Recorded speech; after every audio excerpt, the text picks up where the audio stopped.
We are getting so bombarded every single day with everything on social media telling us that we're not good enough and that we're not pretty enough and that you need this eye cream, you need this surgery, you need this labiaplasty, like whatever it is. And they're just really feeding off of our insecurities. Focus more on your legacy, not your lines. Yes.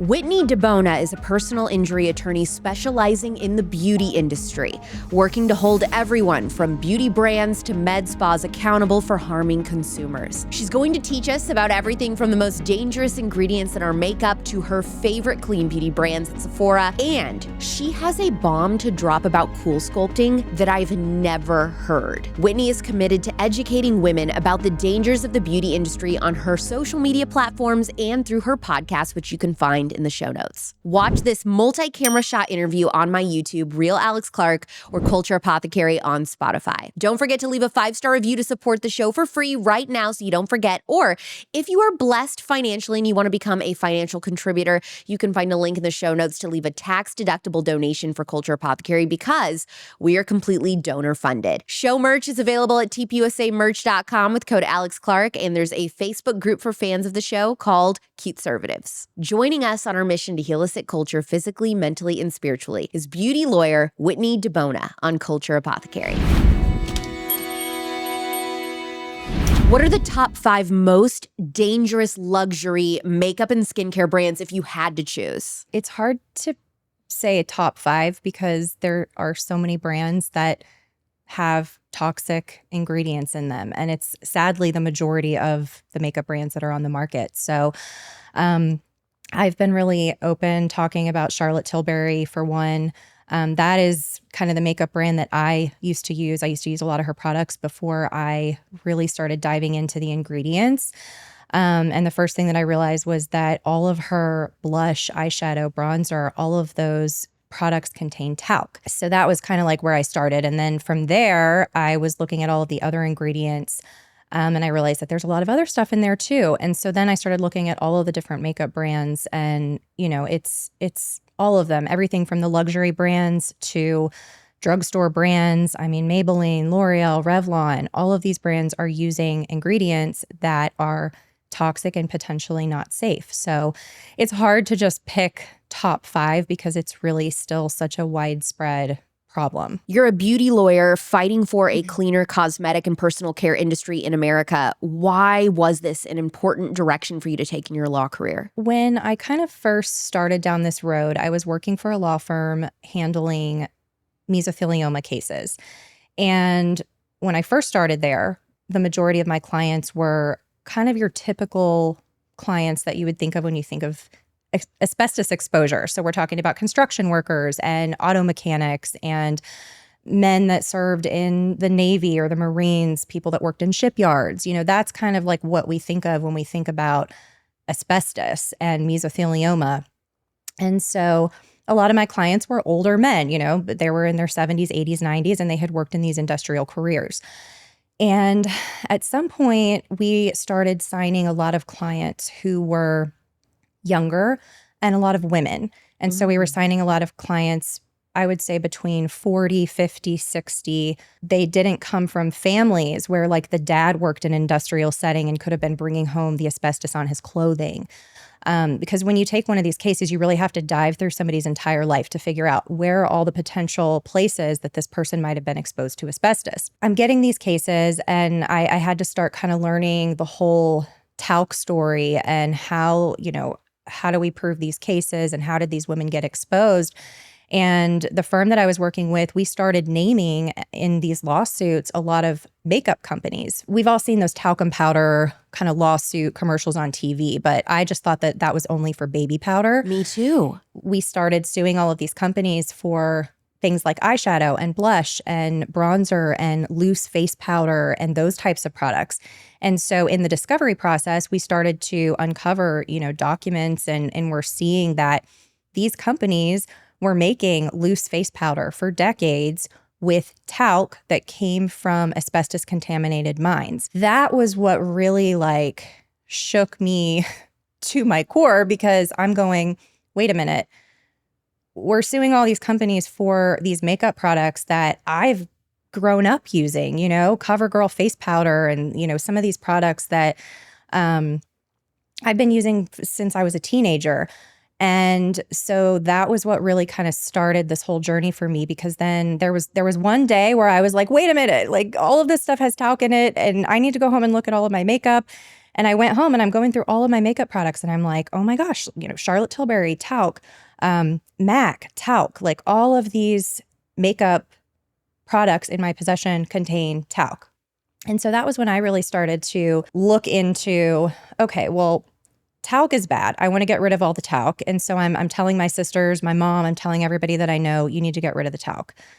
And then I was like, well, if all of these things have talc and talc is bad and can potentially be contaminated with asbestos, what else is in my products? Yeah. And so that was where I started the deep dive into going, okay, what other chemicals are in here? What do I need to learn about and what do I need to avoid? Would people be shocked by how loosely regulated the American beauty industry is? Shocked. I had no idea that the FDA does not require our beauty products to be tested for safety before they go on the market. I thought that was their job. That's what I thought as well. And it is not their job, apparently. They kind of put that off on the companies, and they're expecting that these companies are testing the products and making sure that they're safe before they put them on the market. But I think we all know what happens when we put all of our faith and trust in these big corporations. They don't care about our safety. They don't care about, you know, potential carcinogens and, you know, the potential health impact that some of these products have. And in fact, we know, and I know from lawsuits that I've seen, you know, these companies will go through great lengths to cover up any type of negative safety data that they might come out and learn about. They're going to cover that up because they don't want people to know about it. They don't want to have to spend the money to make the products safer. Do you have an example of like a big cosmetics industry that you know, like, oh, they did a massive cover up on a big issue? Well, I mean, Johnson & Johnson. They've known since the 1970s that their baby powder contained asbestos. Baby powder that is being, you know, marketed for moms to put on their babies.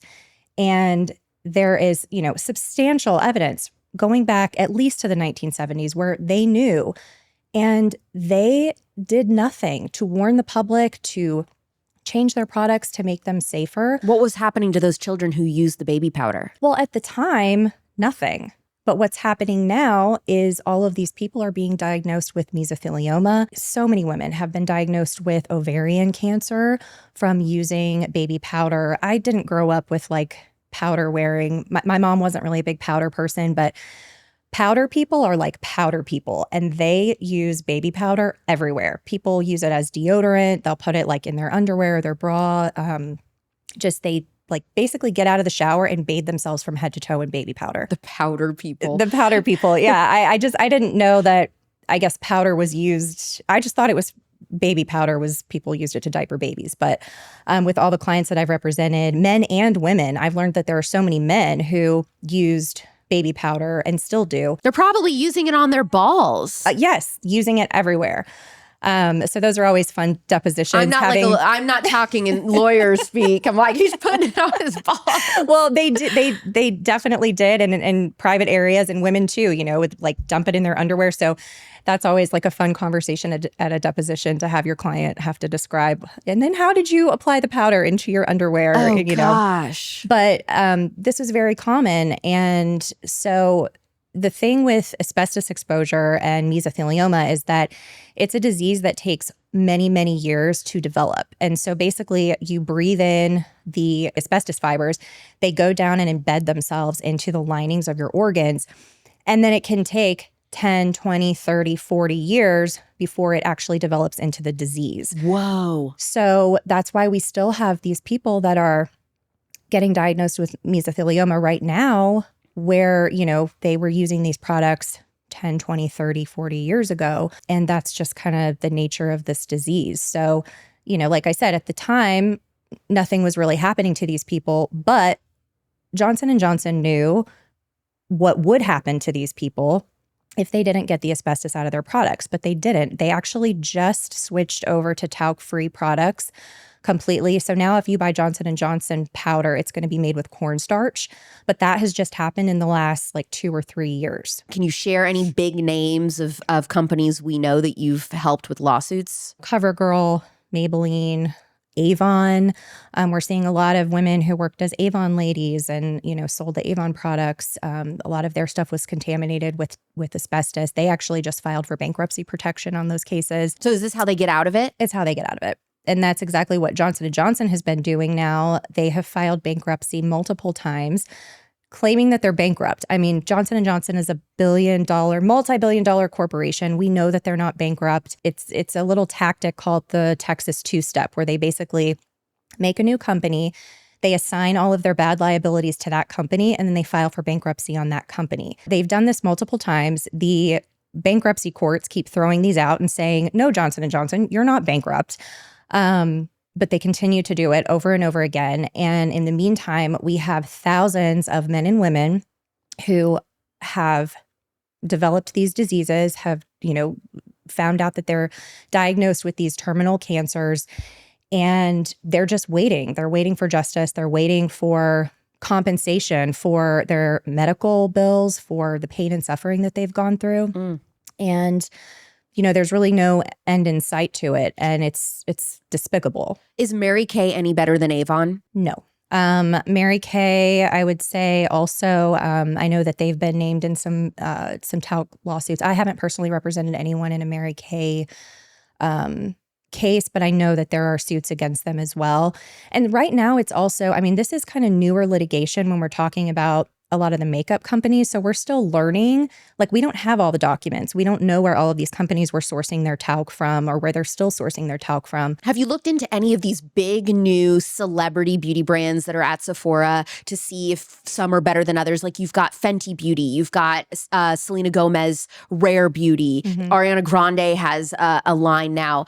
Are any of them maybe a little cleaner than another? I haven't done a side-by-side comparison. I know Fenty Beauty, back a long time ago when I first started doing all of this, I made a reel, probably one of the worst reels I've ever made in my life. I think it was one of the first reels I ever made. It was the year, whatever year she performed at the Super Bowl, but I went through a bunch of her products and it was all horrible stuff. I think at the time, and maybe she's changed that now, but at the time she was still using parabens in some of her products, which at this point, anybody that is still using parabens, why are parabens bad in your makeup? So parabens are, we know that they can be endocrine disrupting.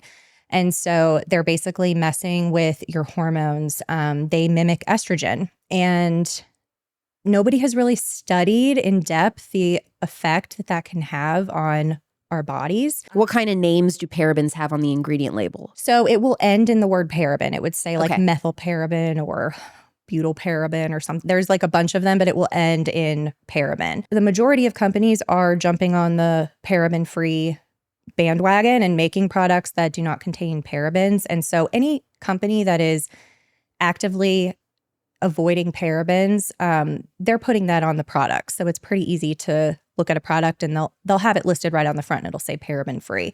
And if it doesn't say that, it probably has parabens in it. So if you are looking at your makeup, besides talc and parabens, what other ingredients, if it says this, you've got to throw it away right now? I would say fragrance is huge. A lot of people don't realize that fragrance is an ingredient listed on a lot of makeup products because we think of fragrance oh, that's perfume or something scented. No, it's in the powders. I'm thinking of the Too Faced Chocolate Soleil bronzer. Smells like chocolate. Yeah, but some of them that don't smell like anything also have fragrance in them. And so Okay. those are the ones where it's kind of sneaky because some makeup products, they might have a funny smell or whatever. And so they're coming up with whatever concoction they're creating to make the product not have a funny smell. It's all going to be under that umbrella phrase fragrance. So it's going to Okay. say fragrance on there, but fragrance could contain 1,000, 2,000 different chemicals, and they don't have to disclose. They don't have to tell us what is in that fragrance.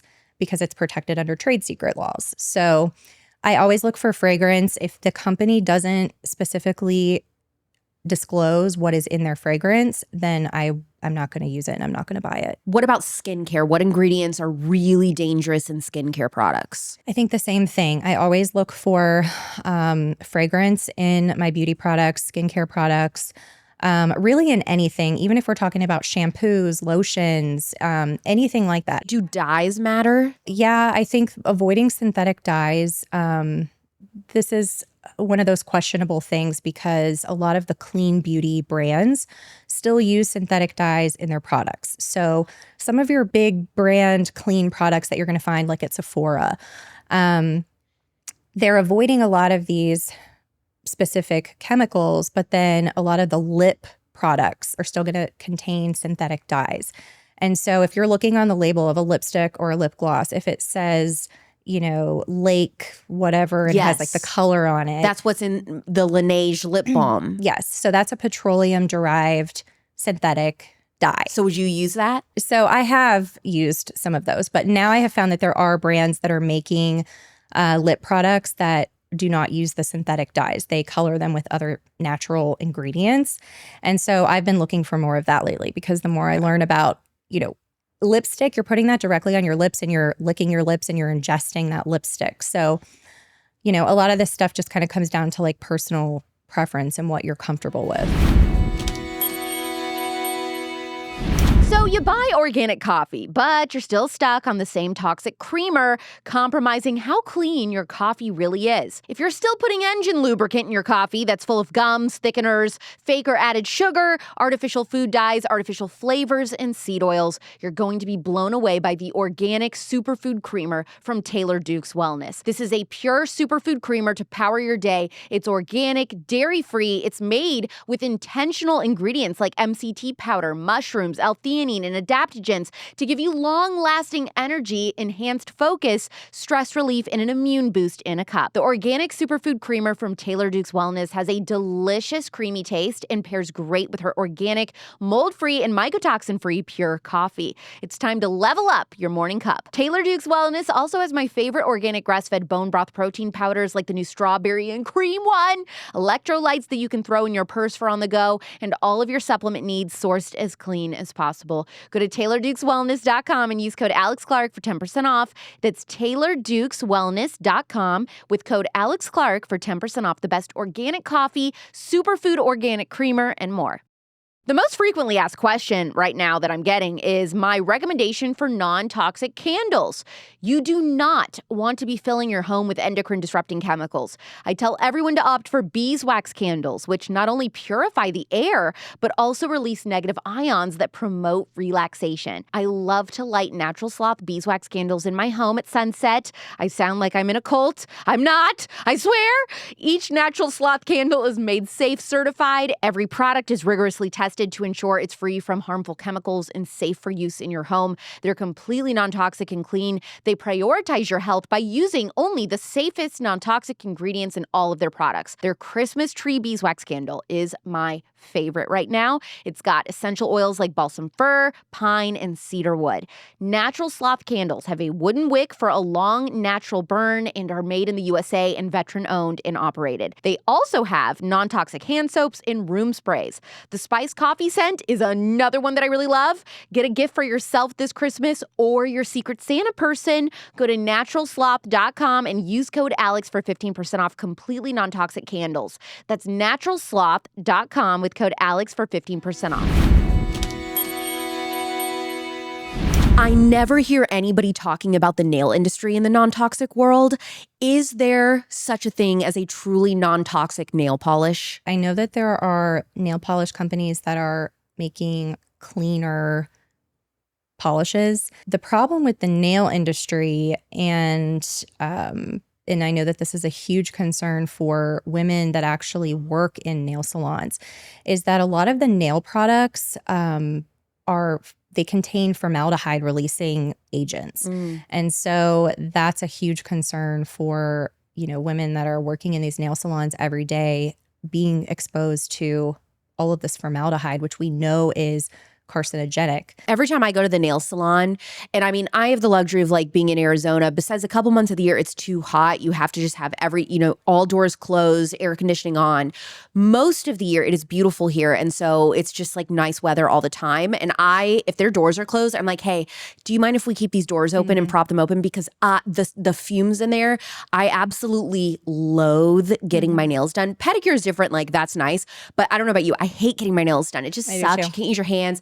And so the whole time I'm sitting there, I feel myself breathing in these chemicals and I'm like, get this over with as soon as possible. What about the hair care industry? Like, what are the biggest dangers lurking in our shampoos or styling products? Again, going back to fragrance, I think that is like the biggest thing. If I am scanning a product really quickly to see if it contains clean ingredients or it's something that I might want to buy, the first thing that I look for is fragrance. The other thing that I look for, the problem is with a lot of the preservatives that are used in these products. So whenever you have a product that contains any amount of water, which most of our skincare, makeup, hair care products, they are water-based.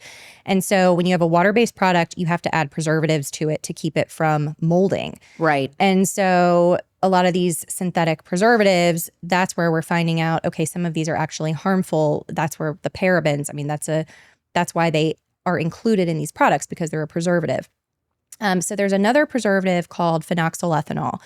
And this one is, people got all up in arms about it because if you go into Sephora or Target or wherever and you're shopping in the clean aisle, you're still going to find a ton of products that contain phenoxyethanol. But there are studies out there that talk about phenoxyethanol being harmful.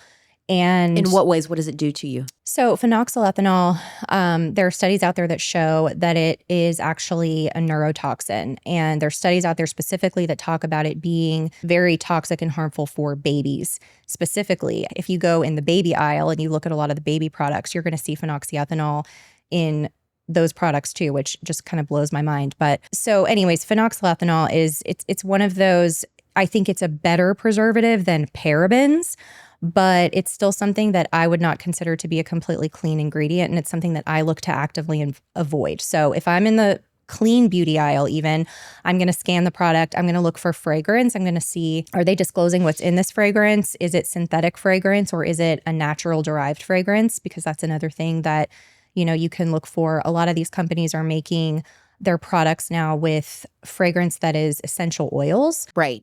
Which, some people might have allergy issues or whatever, why they want to avoid essential oils, but it's for sure better than what are you using synthetic. to scan? You said you scan. You have an app? I do my own scan where I just kind of look at the back of the product really quick and I'm like, does it have fragrance? Does it have phenoxyethanol? And the other thing I look for is PEGs or PEGs. So if you see that on a product, that's something else that I look to avoid. Those are ethoxylated ingredients and they have a risk of contamination with I4-dioxane, which is it's like a byproduct of the way that they manufacture these products. Do you use hairspray? Yes. What hairspray do you use? I use Intersense hairspray. I was going to ask you about Intersense. As far as non-toxic hair care goes, do you trust them? I do. I think they're a great brand. I really like their products. I've tried a lot of the non-toxic hair brands and they're tough. Like some of them, if you're used to Pantene Pro V and that, smooth kind of feeling that you get from using those types of products, when you try to switch to the clean natural products, it can be tough. But Intersense is, I think, the best brand that I have found that works for my hair, that still feels kind of like a luxury shampoo brand. Besides cosmetics and skincare, you're also doing a lot of lawsuits for plastic surgeons, plastic surgery offices on behalf of patients, med spas. So my question is, are there any laser treatments that you can get that you are like, okay, it's not only safe, it also gives amazing results, highly recommend? When it comes to the lasers, so I have had lots of women reach out to me with burns, problems, issues from a lot of these lasers that we see out there. Like the BBL laser is super popular. I am very scared now. I have seen too much. Like I've gone down a pathway that I can't get out of. But I think the one thing that I would still do and recommend if you're going to a safe, reputable provider is just regular microneedling. I'm out on the RF microneedling now. That scares me. What's the difference between microneedling and RF microneedling? So RF microneedling involves heat. They basically are using a really high heat intensity along with the microneedling. And they say that it's supposed to give you like a tightening effect to your skin. I've seen and heard too many people saying that it causes fat loss, especially when you're using it in your face. Oh, that's like so a no if bueno. they go too deep with the needle, somebody uses the wrong setting on your face, like that can be a big problem because we want the fat in our face. I've been wanting to try microneedling now for a while and haven't done it yet. It's on my list of things I really want to do. Yeah, I think microneedling is great. And you get that? Yeah. Okay. I haven't done it in a while, but I have done it in the past. People need to watch on YouTube because Whitney's gorgeous and like super trendy and cute. So like I trust you, like you saying like this is safe or do this, like you know what you're talking about. I saw on social media that you this summer were going back and forth between should I continue getting Botox or not? Tell us the pros and cons and if it is as bad as some people say it is in the crunchy space. This is something that I have been battling with. I still have been hesitant to like fully come out and say like I'm never getting Botox again. And I think it's more of just the fear of like, what is my face going to look like, if I just stop getting it. But I haven't had Botox. So March was the last time that I had any Botox in my face. So it's all worn off by now. Right. And I'm like, okay, I'm all right. I'm okay. Ask me again in like 2 or 3 years. I don't know. We'll see. We'll see how things go. But I interviewed on my podcast earlier this year an attorney named Ray Chester. And he is an attorney who sued Allergan, who makes Botox, in a bunch of different cases where all of these men and women and also children were severely injured by Botox. So, I'm researching, what's in my mascara, what's in my, lotion, whatever.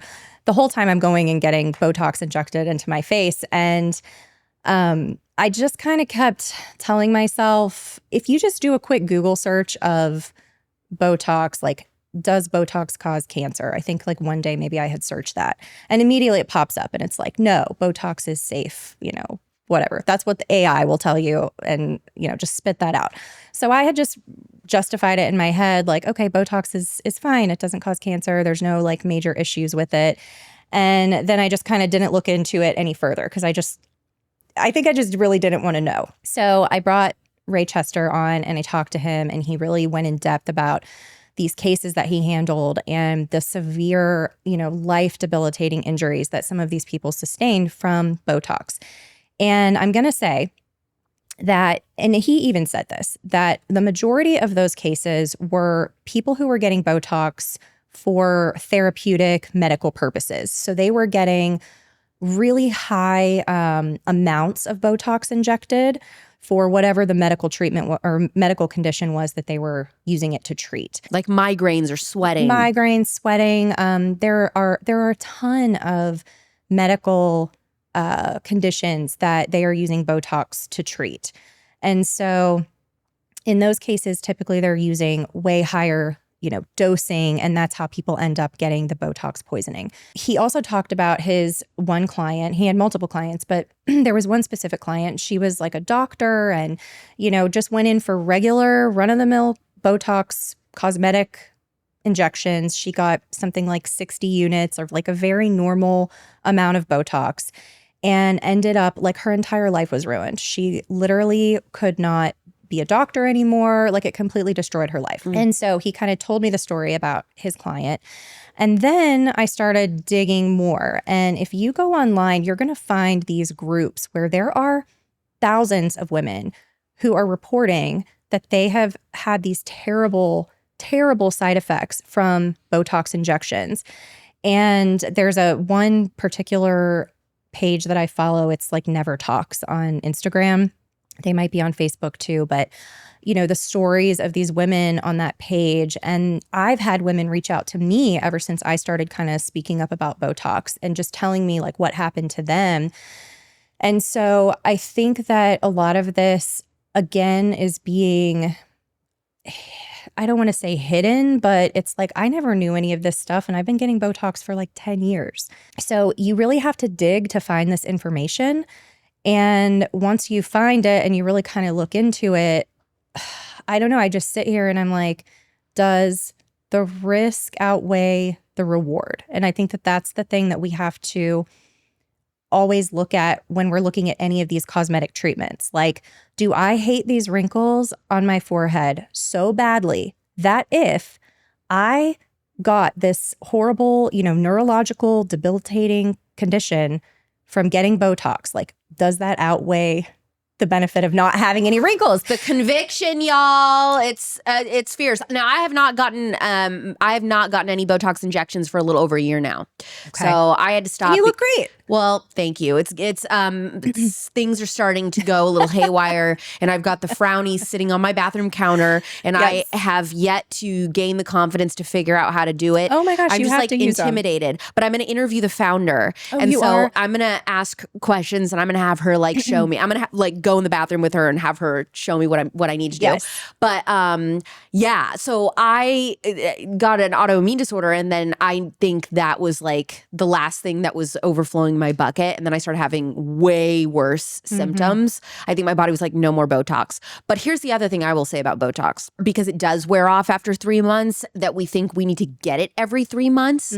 I really do think women, if you want to get Botox, can benefit from only getting it once or twice a year max. I agree. I don't think you need to go every 3 months. I think it helps your face relax and to such a state, and train your face not to like fall into certain, wrinkle patterns, that like you'll be good once or twice a year at the most. Maybe twice if you're like way older and your wrinkles are deeper. Yeah. But 30s, I think you could totally get away with once a year. I completely agree with that. And I feel a little bit almost like lied to, or like just very misled on the whole Botox thing, because that's so true. Like any injector, they're going to tell you, every 3 to 4 months, you better get back in there. They're getting $600-$700 or whatever every time you come in. They want you like, get in here, get your Botox. They should be telling you other things that you could be doing or should be doing to take care of your skin in the meantime. And I think for so long, I think my skin was just super dehydrated. I think I just wasn't using good skincare. I wasn't doing other things to help keep the wrinkles at bay that I could have been doing. And then, like you said, maybe just getting Botox once a year versus, every 3 months like clockwork. But yeah, I'm on the frownies train. I've been using the frownies very religiously, and I think that they work. Really? Yes. And how long have you used them? So I quit doing Botox in like March, and I think I started using them probably in like April. So I don't use them every single night. I use them maybe like 3 or 4 nights a week. And I think, I don't know. I think you it's look working. fantastic. I mean, you don't have any resting, It's like keeping the face at lines. resting. You don't have any lines. Yeah. And I will say, because it's like the more you go, the more you need to get. And so I think when I first started getting, and I did Dysport too. So Dysport is more units than Botox. But Dysport, I want to say when I first started getting it, I would maybe get like 60 units or something. The last time I went, when I got the bill, I was like, how many units did I just get in my face? And she said 150 units. And I'm like, how did we get from 60 to 150 units, But it just creeps up on you. And the next thing you know, they're telling you not only do you need it in your forehead, you need it around your eyes, you needed to do it on your nose, you got to get the lip flip. People are putting it in their masseter muscles now. Like people are just goes everywhere, in their neck, everywhere. Yeah. And so it's, it's very expensive. You're putting all of that toxic substance in your body, and it's a lot. There is absolutely no event in the conservative movement that compares to Americafest. 20,000 plus people gathered together celebrating a historic Trump win in sunny Phoenix, Arizona, December 19th through 22nd. I'll be speaking this year, as well as Tucker Carlson, Riley Gaines, Callie Means, Ali Stuckey, Dr. Ben Carson, Charlie Kirk, George Janko, and many more to be announced soon. This event is for families, all ages. You're going to enjoy speakers as well as shopping a massive exhibit hall from conservative-owned companies companies, see some of your favorite podcasts recorded live, and more. Go to amfest.com and use code Alex Clark for 25% off general admission. That's amfest.com, code Alex Clark for 25% off general admission. Dads and husbands are the hardest people to shop for, but they love food, right? What about a flavor bundle from my favorite seed oil-free chips, Masa Chips? He'll get to try all the flavors of Masa Chips made with just grass-fed beef tallow, real salt, and organic corn. They're the best tortilla chips money can buy. Try original, lime, habanero, churro, and Masa Blue made with blue corn. You've seen them in Air One, a celebrity favorite grocery store in LA, also GQ magazine. There's never been a more luxury snack or unique Christmas gift for the hardest person to shop for. Masa Chips is a small family-owned business started by the really tan man and olive oil queen and their baby, the really tan olive oil baby in New Jersey, because they are sourcing the best ingredients from the best farms in the world and packaging everything with a very small team. They're a little pricier, I'm not going to lie to you, but lucky for you, I can get you a hefty discount with code RealAlexClark on your first purchase. If you go to masachips.com and use code RealAlexClark on your first purchase, you will get 20% off today. That's masachips.com with code RealAlexClark. What are the biggest shams in the med spa, laser, facial industry that people should not fall for? Cool sculpting. What's wrong with cool sculpting? So cool sculpting is this machine that is supposed to freeze your fat. And so it's like these little, applicator things, and they'll stick it to different areas of your body. Usually they say like you can put it on your like stomach pooch, or people do it on their underarms or even on your chin. And it's supposed to freeze your fat and make the fat kind of like melt away. It has a horrific side effect called paradoxical adipose hyperplasia, where instead of the fat cells shrinking, they actually expand and grow into like a tumor. No way. Yes. And I'm like so ashamed to say this, but I did cool sculpting back probably like 10 years ago or something when it first came out. And everybody was advertising for it. It was like the latest, greatest thing. Every med spa was getting it. And I did it. Thank God I didn't have that side effect happen to me. But I can tell you that nobody told me that was that was a possibility. And so many of these people that have had that happen have said the same thing. Like, nobody warned me that this was a side effect. Nobody told me that this could happen. And something else that we've recently found out about this side effect is that the makers of the cool sculpting machine were actually kind of fudging the numbers on how often this side effect was happening and how many people were reporting it. There was a huge article done by the New York Times, I think it was like last year, maybe the year before that it came out, where they really dug into, I think when they first were reporting this side effect, it was something like 1 in 7,000 or 1 in 10,000 people, something like that. And this article in the New York Times said, no, that the numbers are actually closer to like 1 in 3,000 or possibly 1 in 1,000. No way. Which that's a huge difference, right? And if you're going in to get this treatment done, someone should be saying, hey, just so you know, 1 in 3, even 1 in 3,000, like that to me is kind of a high risk. And again, it comes back to that you have to weigh out the benefit versus the reward of whatever you're going to get. The girlies are not cool sculpting. No. Okay? The girlies are not cool sculpting ever again. We're not doing cool sculpting. Vampire facials. I think it's a very kind of harsh treatment.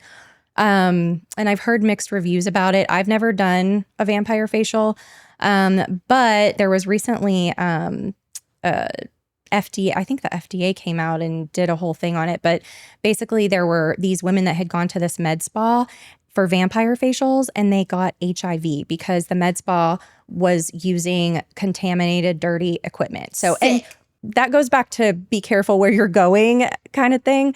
So I don't want to say like, oh my gosh, if you get a vampire facial, you're going to get HIV. I think a lot of these non-invasive treatments, honestly, are shams. So you need invasive if you're going to get results. And then you have a whole nother set of risks that you're dealing with. That's a whole nother set of risks. But yeah, I think so many of these med spas, they're buying these machines, lasers, whatever they are, cool sculpting. There's also, there's the fat freezing machines, and then there's the fat melting machines. What about this thing that shakes that you put on your tummy to give you abs? I tried that. Did it work? No. Well, did you get abs? No, I mean, not really.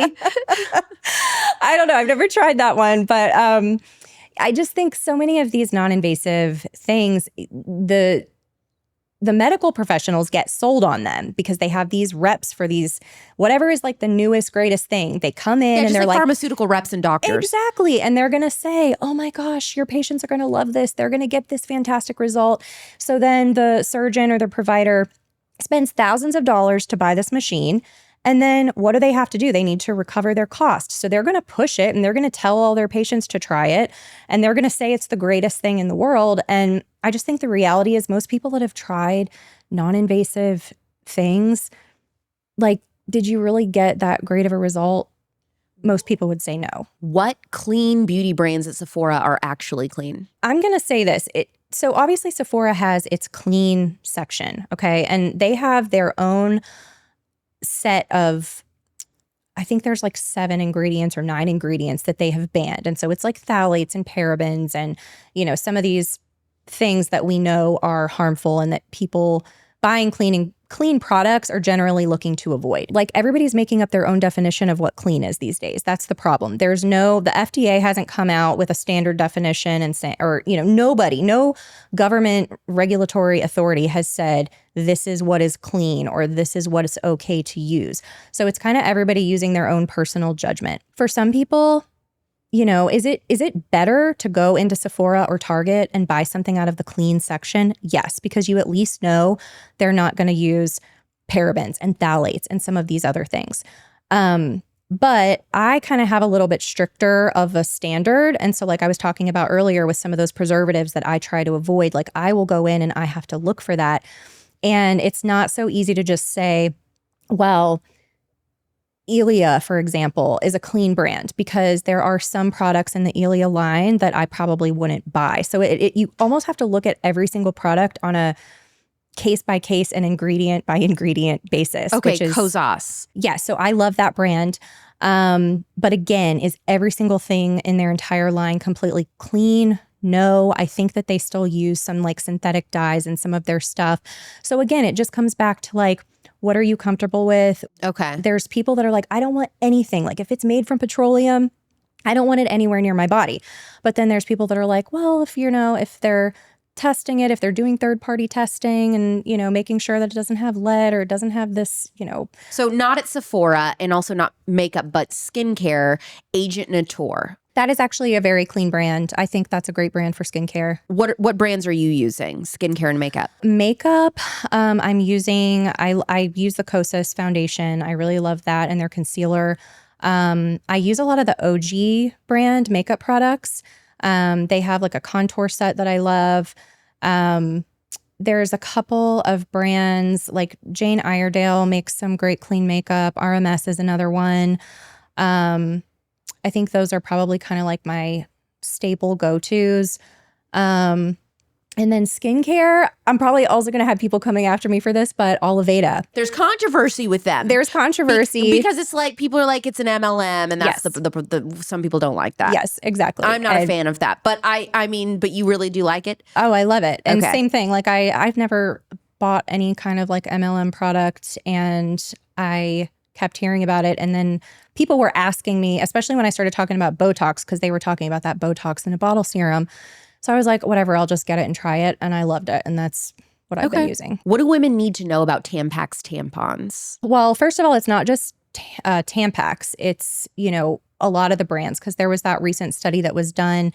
And it wasn't just Tampax. It was a lot of these organic tampon brands, although they didn't release and tell us which ones, that showed that they contained all of these heavy metals and lead and all of this stuff. How long have women been using tampons and nobody ever thought to test them before for this? Nobody ever thought to like see if they're safe for us to be sticking inside of our bodies for, I know. 7 days a week, every single month. I use Garnier, and I love them so much. They're a 100% organic cotton tampon pad company. Okay. I love them so much. I basically, most of the brands that advertise on my show, it's because I am loving and using the product, and we're beating down their door, begging them, like, what kind of deal can we make? You're a very small business. We want you to advertise on our show because I'm using and talking about it and love it. And I think it's such an important product that I want my audience to know about it. So like, I just like force them all to advertise. Like I'm going to them. That's the thing. Like people get all bent at, well, they're a sponsor. How can we really trust them? Like, I mean, you can ask them. I like beg them to be a sponsor because I'm using it.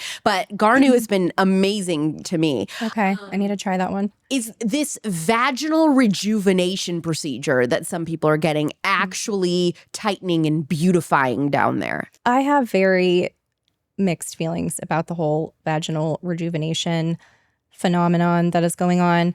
A lot of these plastic surgeons are advertising for labiaplasties, and it's something that I follow a ton of plastic surgeons just based on the things that I talk about, and so I see this advertised all the time, and it's just one of those things where I'm like, if you are having like an actual problem down there, if you're in pain, if you listen, all things can happen after you have kids, lots of things can go on.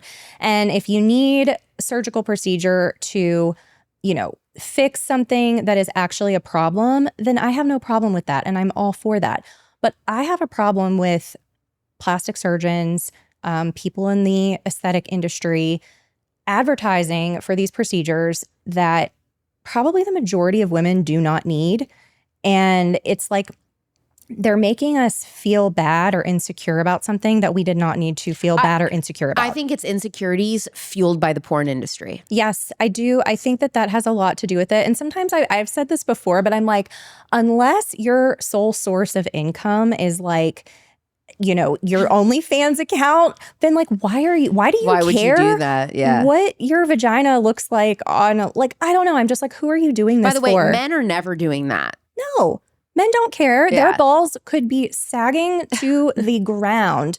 And do you think that they're going and getting a ball lift or getting no. Remember that next time you're super insecure about what's going on. Is clean perfume actually clean? This again comes back to, what are you comfortable with? Do you want to avoid all synthetic chemicals in your fragrance? And if so, you're looking at your only option is really using a straight essential oil. So a lot of people are doing that. They're making these rollers with, essential oils. They don't really last. It's not going to last like a perfume is going to last. So you can kind of keep it with you and carry it around with you and put it on all the time. Do you trust the Dime beauty perfumes? I don't think that Dime is a completely clean brand. I will say that. I don't know that I've actually looked at the ingredients in their perfume. So I don't know. I'm pretty sure that they use synthetic ingredients. And what I'm going to say about the synthetic ingredients is, if you have a company. So there's one company, for instance, Henry Rose. Have you heard of that one? Yes. Okay. They, have done extensive testing on a lot of the synthetic chemicals that they're using. And, they talk about how initially when they started that brand, they wanted it all to be plant-derived natural ingredients, but they couldn't get it. You just can't get it to that high quality perfume that people are used to when everything is a natural ingredient. So, but they've done extensive testing on those chemicals that they are using. And so again, it all just comes back to that personal preference thing of, am I comfortable with synthetic ingredients? Does this company actually perform safety testing on their synthetic chemicals that they're using? And are they releasing that to the public? If Santa doesn't drink raw milk, maybe he likes lemonade or mandarin juice. There's more to Santa than just milk and cookies, okay? Squeeze Juice is my favorite non-GMO juice brand from a small family farm in California. You know I love my chai? Well, listen to this. You could make a chai-spiced pomegranate apple cider with Squeeze Juice. 2 cups of chai, half a cup of squeezed juice, pomegranate juice, 1/4 cup of their mandarin juice, and 1 cup of apple cider. Just stick it in the crock pot for 1 hour. No sugar added, no artificial flavors, just the fruit, fresh squeezed, for you.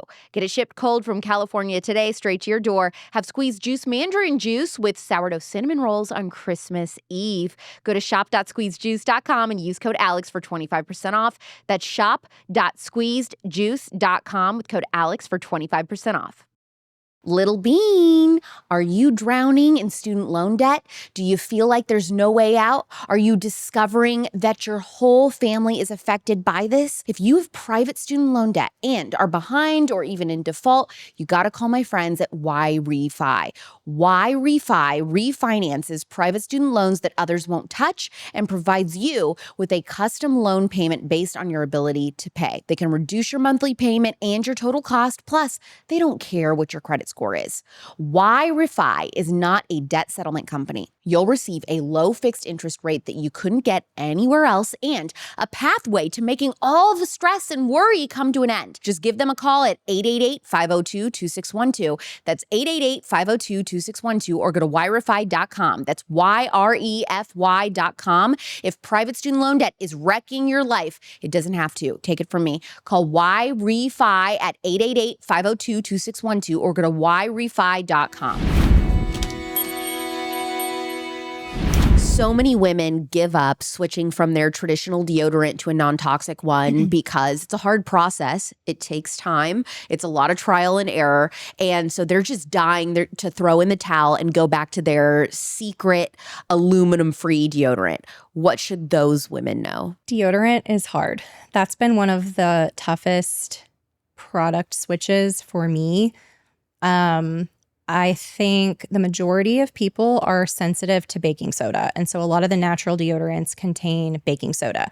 And so people are always like, I tried the natural deodorant and I broke out in this horrible rash and, it was terrible. I'm going back to Dove. I'm going back to Secret. What I'm using right now is the Humble Brands deodorant. That one is working for me. Deodorant is so personal and it's so individual to every single person. So I could find one that I'm like, I love this. This works great for me. Someone else could try it. I'm always hesitant to recommend deodorants because then people will try it and they'll be like, I got a rash. My sisters, they all hate me because like every natural deodorant. It's very personal and that's why it's trial and error. The only two clean ingredient deodorant brands that I'm like, this works, no issues, are Zebra and Salt and Stone. Those are the only two that I personally have dealt with. But then I have people in my audience that are like, I like Native, I like whatever, which Native, I don't think Native is a clean brand. No, I don't trust Native. And I don't use any of their products. I think, again, is it better than Dove or Secret or whatever? Yeah, probably. Barely a step above. Yeah, but that's not one. And honestly, I don't even think people really like Native. Like a lot of the people that I've heard tried it. I tried it back in the day and it didn't work for me and I thought it was awful.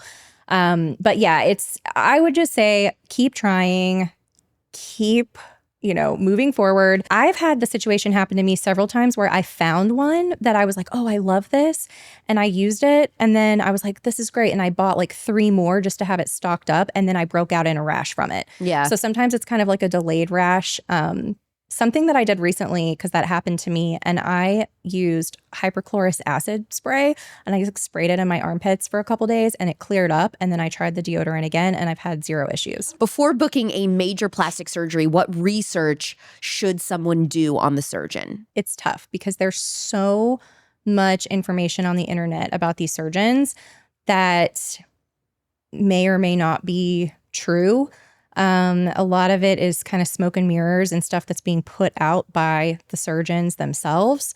I think there's a huge problem going on right now with advertising in the plastic surgery and also in the med spa and the, just the entire aesthetic industry. A lot of false advertising and misrepresentation that's going on. And so it makes it really, really hard for somebody to find a plastic surgeon or an aesthetic provider that is actually, qualified and reputable. So the first thing that I would say to do if you're getting plastic surgery is make sure that you are going to a surgeon who is a board certified plastic surgeon. People think that if you have board certified on your website, it could be anything. That it could be board certified muffin man and then try to do a BBL on you. Exactly. And that is what has been happening is, we've had situations where like a pediatrician just decided, hey, I'm going to start doing cosmetic surgery, did liposuction on a lady and killed her. Holy smokes. That just recently happened. And there's so many cases like that. So people don't realize that anyone who is a medical doctor can perform cosmetic surgeries. What do you think about liposuction? I'm not against it. There's always a risk, but There's always a risk. It's not something that you're seeing like pop up like people are really getting messed up by. Yeah, no. I mean, Okay. some people do. Again, that goes back to who do you go to Right. and all of that. But no, I'm not like nobody should ever get liposuction. It's terrible. I don't really feel that way about any specific plastic surgery. I know I've spoken up about BBL surgeries in the past because that is a very, very dangerous procedure. And if it's not done by the right person, I mean, we had a huge epidemic in Florida where we had a ton of women who were dying from these BBL surgeries. And it became such a problem that they had to actually create this task force and make all these rules around BBLs and how they could be performed and how many they could perform in a day, because there were surgeons in Florida who were lining women up and starting surgery at like 7 a.m. and then still operating on women, starting surgeries at like 11 o'clock the same night. What? Yeah, it was insane. You would think that the surgeons would be like, hey, I'm going to put the patients first and I'm going to be safe and responsible. But no, like the Florida regulators had to step in and say, you're only allowed to perform 3 of these in a day. It's too dangerous. So yeah, there's been a lot of issues with BBLs. Going back to what I was saying about the plastic versus cosmetic. So the cosmetic, you can be a board certified cosmetic surgeon, but that's like a completely separate board certification that's kind of been made up by plastic surgeons who did not go to school for plastic surgery. So maybe they went to school for something else and then they decided that they wanted to do cosmetic surgery. So that's kind of like a separate certification. And you really want to know and understand the difference before you hire a plastic surgeon, because there's a huge difference in the training and everything that the board certified plastic surgeons have gone through versus a board certified cosmetic surgeon. If someone has found themselves in a situation where they believe that a beauty procedure or a cosmetic product has seriously harmed them, what are their options? That's going to depend on a lot of factors, but definitely speak to a lawyer, talk to a personal injury attorney. Whether or not you're going to be able to take action or bring a suit is going to depend on a lot of different things. For instance, going back to Botox. So somebody who gets injured by Botox, you're going to have very little recourse at this stage in the game, because Botox now has FDA approved black box warning on all the products, and they have all these warnings, and those warnings get passed on to the providers. And then the provider is supposed to be passing on those warnings to you as the patient. It kind of insulates the manufacturers of a lot of these drugs and devices from lawsuit. So if it's a situation where they already have a warning on the product and, it's deemed to be an adequate warning, when they pass that product off to the medical provider, it's like, okay, well, now it's on you. Our hands are clean now. Whatever this device that we made does to you, that's not my problem anymore. That gets kind of transferred off of them. And then in terms of plastic surgery lawsuits, that's a whole different game. Or if it's a suit against the actual medical provider, a lot of those cases, it comes down to, did you get proper informed consent? Did the surgeon sit down and tell you, these are all the risks of this surgery?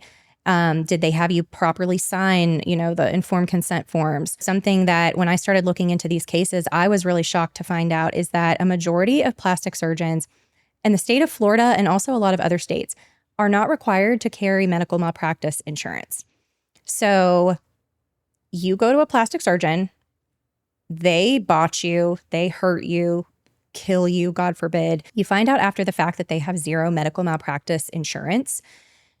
You might have very little recourse, and you're going to have a very hard time finding an attorney that's going to take that case, because they could take the case and they could fight that plastic surgeon and try to get you money, but you're basically going after the plastic surgeon's like personal assets at that point. Okay. And they might not have any assets to go after. So there's been a lot of situations where women have reached out to me, and I've tried so hard to figure out a way, like, what can we do? And there's like nothing. And there's nothing. Oh, that's terrifying. It's okay, really so sad. That's really important information, I think, right there to remember. With your line of work, would it have been like your dream client to get the McDonald's coffee lady or the Gorilla Glue girl recently in the last couple of years that like used Gorilla Glue as hair gel? Oh gosh, some of those cases that are super high profile like that, I almost think it's like, oh gosh, do you want that case? Because then you're painted in such a light. And there's so many things like the McDonald's coffee case. I think people just have that in their mind, like, that was this frivolous lawsuit, and like this woman, she just spilled a little cup of coffee and then now she's a billionaire. And that's not true. And actually, if you really dive into the facts of that case, McDonald's was extremely negligent. There had been multiple very serious injuries reported of people getting like burned. I'm talking like 3rd-degree burns. We're not talking about, oh, it was hot. Wasn't it like down to her bone? Yes, it literally like melted. She was like an elderly lady. It like melted her skin off.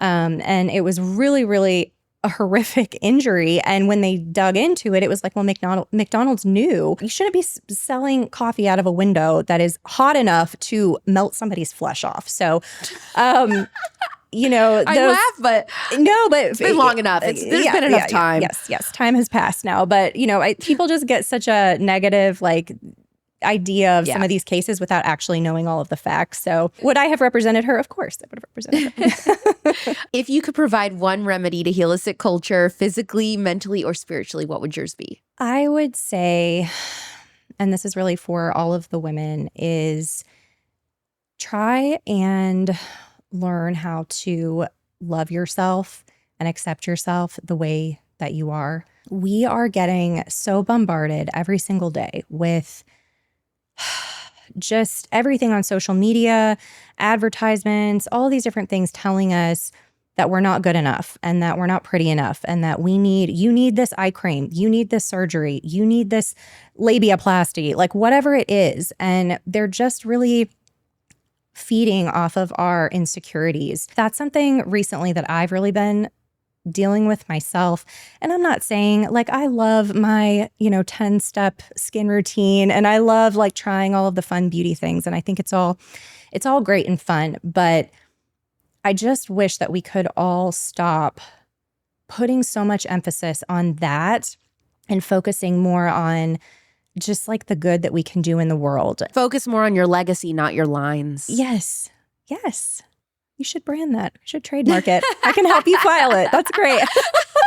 I love that. Where can people follow you on Instagram? And also, you're going to be doing a giveaway with some of your favorite non-toxic beauty skincare brands for my audience. So they need to follow you. What is it? Yes, and they can follow me on Instagram and TikTok. I'm trying to get my TikTok going. But it's Tox Lawyer. You also have a podcast. Talk about your podcast. I do. So I have a podcast. It's the Beauty Justice Podcast. We're rebranding everything right now. It was Beauty Justice. We're rebranding to Tox Lawyer. But yeah, I have a podcast and, I interview like the attorney I was talking about with Botox, and I've had plastic surgeons on the show and just a lot of different things dealing with kind of legal and beauty and safety. So yeah. I love the beauty podcast like that. I also love this one. It's like between two girls that used to be like beauty editors at magazines. And they just talk about like what new trends, like what new products are like crushing it, amazing, worth it. Which ones are like absolutely terrible. Yeah, I love that. I love listening to stuff like that. How can somebody reach out to you for legal matters? So they can find me. We're, again, redoing our website right now, but low-tox-lawyer.com. They'll be able to reach out to me through there. I also have a link in my bio on Instagram. So if anybody has a case, they can reach out to me through there. They can reach out to me through Instagram. I'll give you a free case evaluation. And if it's not a case that I can help you with, I can probably refer people to somebody that can help them. I told you this before we started recording, but I came across you on social media. I sent you to my team. I said, this is such a unique career. She has such unique expertise. I think it's perfect for my rebrand. It's perfect for my audience. I thought this was such a fun, different type of conversation on the show. So thank you, Whitney, for coming on Culture Apothecary. You're welcome. Thanks for having me. This was fun. The cool sculpting stuff better go viral because that is some of the most mind-blowing information I have heard about anything in the beauty industry that's causing harm. New episodes come out every single Monday and Thursday at 6 p.m. Pacific, 9 p.m. Eastern. You can listen to this podcast anywhere you get your podcasts. Just subscribe to Culture Apothecary. Make sure you're actually subscribing or following the show. And then leave a 5-star review. This is a free way to really help other people discover the show, makes us look credible to potential future guests.